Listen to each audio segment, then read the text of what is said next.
Hi, everybody. My name's Jason. I'm Caden. I'm Jaden. I'm Eli. And he said that from a distance because he wasn't here.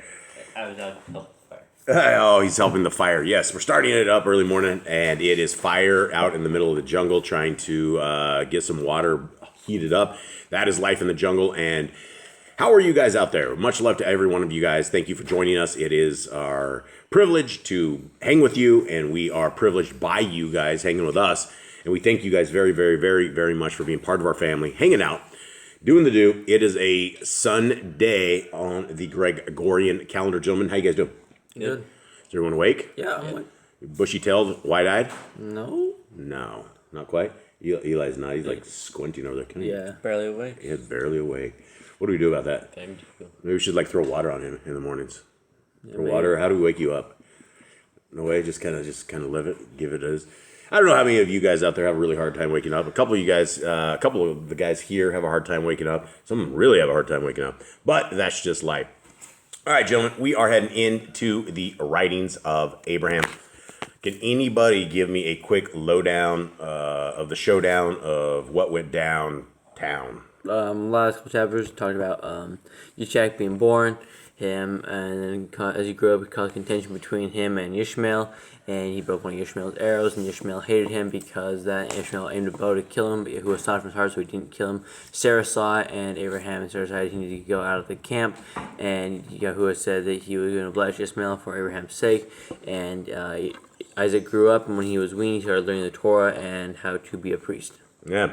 All right. And so before I start, I wanted to guide everybody over here. If you have not downloaded the free PDFs, there's free PDFs of the entire scriptures along with the Apocrypha of what we are reading right here. These are free PDFs. You can get them, share them around. Very small in download compared to the quality and the amount of words that you get in there. And it is the word of our Creator.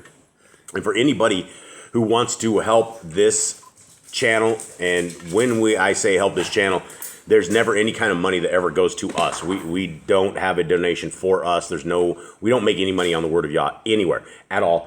And any donations that come in go directly to the Yah scriptures. And for $59, we are getting ready to get these scriptures. We already put in our first payment into India. And they ordered the paper for us, and we're working on the front cover of it. There's 103 books in this. Now, this book, because it is a large print, is huge. We're talking the size of War and Peace. We're talking the size of one of these medical PDRs, the personal desk references that the doctors use as all their drugs is like 4 inches thick. This is a big book. This book also has 3 bookmarks in it, so that you are able to basically get 3 different areas in there that you don't get lost, and you can have all this kind of stuff right there. And it is available right now. It will not be shipping until the end of February or March is when we expect to see these in and around. So we have the family who will be putting these out. And if you guys would like to help, what our plan is for every scriptures that is purchased, we're trying to get 1 full scriptures, this same 103 book into prisons for prisoners. And that is our hopes and dreams and goals. And thank you very, very much to everybody who has purchased scriptures already and got them on the list. And we really, really appreciate you guys. Okay. We are on chapter 132, right, fellas? Yep. Okay, here we are. Is everyone ready? Yep. All right, let's make it happen. When Yitzhak was 37 years old, he was one day talking with his brother Ishmael, and Ishmael was boasting of his righteousness, saying, "I was 13 years old when Yahuwah spake to my father to circumcise us, and from that time I have consecrated my soul unto Yahuwah, and kept his commandments, as they have come unto me from my father." But Yitzhak answered him, saying, sorry, has a minor cough going on. "Why dost thou boast in thy righteousness? For none of us are without sin, and all mankind is as nothing before Yahuwah. And we must be prepared to be offered upon the altar as a sacrifice to our Elohim with joy, that we can glorify him before our calling and election is made sure." So we know this talked about during the thing, but I feel like it was a little different, and I think it was Jasher or Jubilees, one of the books. It talks about how they're like sitting there like having a little bit of argument, and he goes, if it came to it, I would be sacrificed to Yahuwah if that's what you wanted me to do. So I feel like he was a little bit more different than this. Like he was like boasting, saying he would get sacrificed. More like instead of we need to be prepared to be offering. Yeah, and so this was his idea. This was Isaac's idea, right? This is not a lot of times what we get from the regular scriptures is we get a part of the story, but we don't know all the details. We don't know exactly how it went down, and these are these side amenities to our meat and potatoes. Okay. This saying of Yitzchak's pleased Yahuwah, and Yahuwah has visited me, saying, Thy son Yitzchak have I seen, and his heart is right before me, and he is clean and pure, and an acceptable sacrifice unto Yahuwah. Okay, quick note. Before this, it was a lot like Job. Satan comes to Yahuwah. He goes, "What are you doing here?" And he goes, "I seek you, I can devour." And he goes, "Look at my servant Abraham." He goes, "Yeah, that's the sacrifice, Isaac." Hold on, you haven't read the story. It's just about to come out. Okay, I didn't. Cause I didn't think he was gonna go into that because Yahuwah already came to him and was like, "I gotta sacrifice You your son." just crushed the storyline, friend. sorry, guys. That's called a spoiler alert. Sorry- Okay, anyway, sorry, guys. so in fact, it's right here. Okay, and Yahuwah touched the eyes of my understanding, and that they were open, and I saw the sons of Elohim gathered in council with the Father, and Hillel also was among them. Okay, what do we make of Hillel? We know it's Satan, right? But I mean, this is a different name than any other.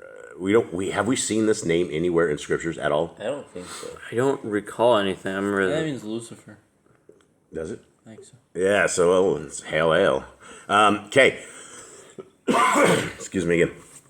And Yahuwah said to Hillel, Surely thou hast been abroad in the earth, trying the hearts of men. Whom hast thou found standing in his integrity? Who should be further tried to know whether he be thine or mine? Hillel replied, Hast thou considered Abram and Sarah in Yitzchak? For I am unable to lead them into sin in whatever matter I place before them. Okay, I think this is a very interesting conversation right here, that we are able to see some of the intent of Hasatan, right? His intent right here. For I am unable to lead them into sin in whatever matter I place before them. So from those words alone, we can kind of gauge the amount of power and the strength that Hasatan has, that he is able to literally put stuff into us that is going to test us. And he keeps notes, right? He keeps notes of it. He knows who are his, and he knows who are Yah's. Okay, so let us go 6. They are united in perfect bonds of love and purity, and even Abram hath united all his family again, which was divided. Okay, and that's a huge thing right there, right? Satan talking about the family divided, right? And so when Hagar was driven off, this must have been a great thing for Hasatan, right? He must have been cheering them on. And because from this text right here, you can see that he was upset that they've united his family again, which was divided, right? And so the family is one of these things that is so important, not just from a structural standpoint, but from a creation of Yah, that he built these families and us into this kind of a system for support. 8. And Yahuwah said unto Hillel, Were I to say unto Abram, Bring up Yitzchak thy son unto the high place, and offer him as a burnt offering unto me, he would not withhold him from me, nor would Yitzchak refuse to be offered. And Hillel answered Yahuwah, Speak now unto Abram, as thou hast said, and we shall see whether his heart is perfect with Yahuwah, or whether his end shall be in my reign. Now, do you think Hasatan was able to be where the boys were when they were talking about this, that Isaac was the one that brought this up? Do you think he knew this at all? He may have, or maybe he had a demon around or some kind of thing that reported to him. Demon snitch or something of the Yeah, sort? maybe. Is this Josh down here cutting me? That's I don't know. That's definitely Josh cutting my legs. Yeah. And for those who do not know, I should be a little bit better about explaining this. We have 9 pit bulls, and they come around us at all various times, and they sneak under the table where you don't see them, and all of a sudden you will feel a claw on your leg, and it will go right down all the way, and the dogs just all ran away. It will go all the way. It will go all the way down your leg, from the knee all the way down to your ankle, and that's their love. They're just saying, "Hey, will you pet us, please?" And the dogs just all ran away again. Miss Nicole's out there working the rocket stove, trying to get some little bit of water here for this morning, and the dogs are going crazy. All right. 134. Is that where we're at? With these words, the vision was closed to my mind, and Yahuwah said unto me, Abram, take now thy son Yitzchak, whom thou lovest, and go to the land of Moriah, and offer him there for a burnt offering upon the mountain which thou shalt see the glory of Yahuwah resting as a cloud. And Yahuwah departed from me, and left me to consider these things. Now Sarah's heart was knit unto Yitzchak, insomuch that she kept him by her side whenever possible, and he did sleep upon her bed at night. Wherefore I thought, how shall I separate Yitzchak from his mother Sarah for such a journey, lest her heart be grieved, and she die in her grief? Now, excuse me again. Sorry, guys. Man, 37 years old. How old is Sarah at this point? She's ancient. Yeah, she's 127, I think. I don't know. Does this seem odd at this age to hang out in the bed of your mother at this age? I think so. They were really close back Seems strange to me, but Maybe they're closer. Maybe we are so far from what should be reality that we think that a 37-year-old hanging out with mom is very odd. And maybe it's just a love thing. I get it. Mom and son, and she worked so hard to get him. But it just seems like a very, very close relationship, which I guess isn't bad. 3. So I went unto Sarah and comforted her, and afterwards I said unto her, our son Yitzchak we have taught these many years, and I feel now that I should take him unto Shem and Eber, his son, where he can be instructed by the ancient ones in the mysteries of the ancients, that he may become a perfect servant of Yahuwah, our Elohim. Now, Abraham just told a lie. Guys, we should address this. What else did you say? Go kill your son? Well, that's the thing. She would never go for that, right? She's like, oh, well, where are you guys going? The only thing that he spun a yarn, right? And maybe he had a plan afterwards to take him there. I think he does. He does take him there afterwards, yeah. But as far as his intent right now, he's going to slay his kid. So this is a barefaced lie. But he knows that Yah promised him generations through Isaac, so maybe he knew that he would bring back from the dead or something like that. Maybe, yeah, absolutely. But the thing was he taking him to Shem and Eber? Not immediately. That's a barefaced lie. So what do we make of this? Father Abraham spinning yarns. I feel like Abraham. The first time he told lies. yeah. He and Isaac will tell some lies over the time. Yeah. So I mean, it seems like, and this is what would you call this one, a white lie? One of these little white lies? I don't know. This one's like about to get someone killed. We end up with someone dead after this. During this, so like. Yeah. Imagine what Sarah would say if he did go up there and slaughter the son and then come back home and he had said that where is he? Is he at Shem and Eber's? Can you tell? Can we go see him? Not exactly, right? It wouldn't go down well. So anyway, 4. Sarah replied, thou hast spoken well, my Adon. Go now and do all that thou hast said. Only let the lad remain not too long apart from me, for my soul is bound to his soul with a perfect love from Elohim. And I answered Sarah, saying, my daughter, let us pray to Yahuwah, our Elohim, that we may yield to his will in all things, and that all things will work together for our good. I think we'll leave it at that. Those are some decent discussion points on this. I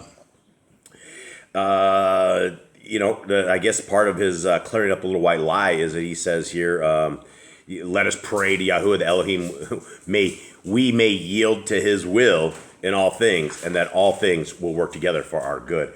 Sarah had absolutely no idea what that meant, and this is very interesting. This is very, very interesting. We